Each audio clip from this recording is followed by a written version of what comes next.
Pulp Fiction and I kind of came together in a very strange kind of way. I remember auditioning for Quentin for Reservoir Dogs in New York, and apparently I didn't get that role. But I was at Sundance the year that he screened it for the first time, and I was sitting in there, and I watched that movie.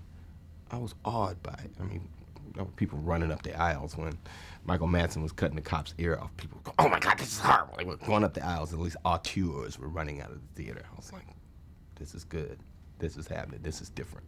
So after the film, I walked up to Quentin and said, "This film's amazing, man. It's great."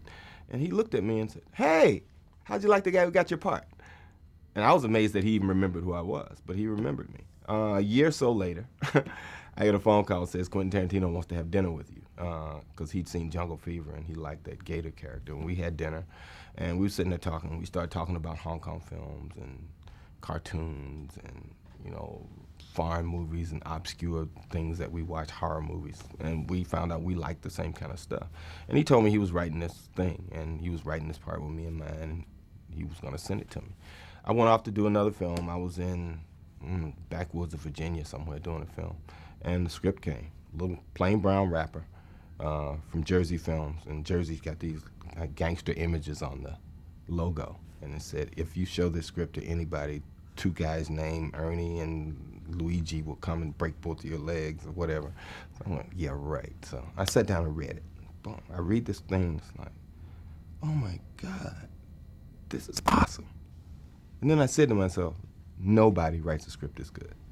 There's no way that this script is as good as I thought. I just read, so closed it, opened it again, read it immediately. Okay, this is great. If whoever produces this film lets him shoot exactly what I just read, if they stay away from it, they don't try to edit any of this stuff out, just let this happen, this is gonna be a great film. It's gonna be kind of audience specific, because I like that kind of stuff. I had friends that I knew would like it, and it was a generational kind of film. I never thought it would cross over and do all this stuff. We shot it, had a great time doing it. And the first time I actually saw the film was at the Cannes Film Festival.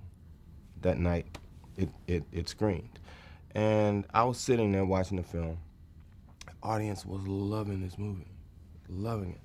About halfway through, I realized there were subtitles at the bottom of it. So I said, hey, these people are reading it, and they're getting it.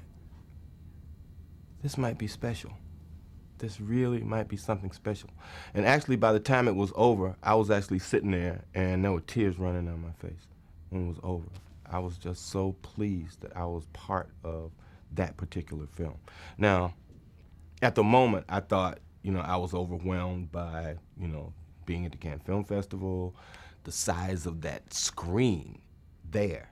The screen in that place is enormous. I mean, my name must have been like 6 feet tall on the screen. But I'd never felt that satisfied and that kind of full about a performance and about being part of something as I was of that in that particular moment.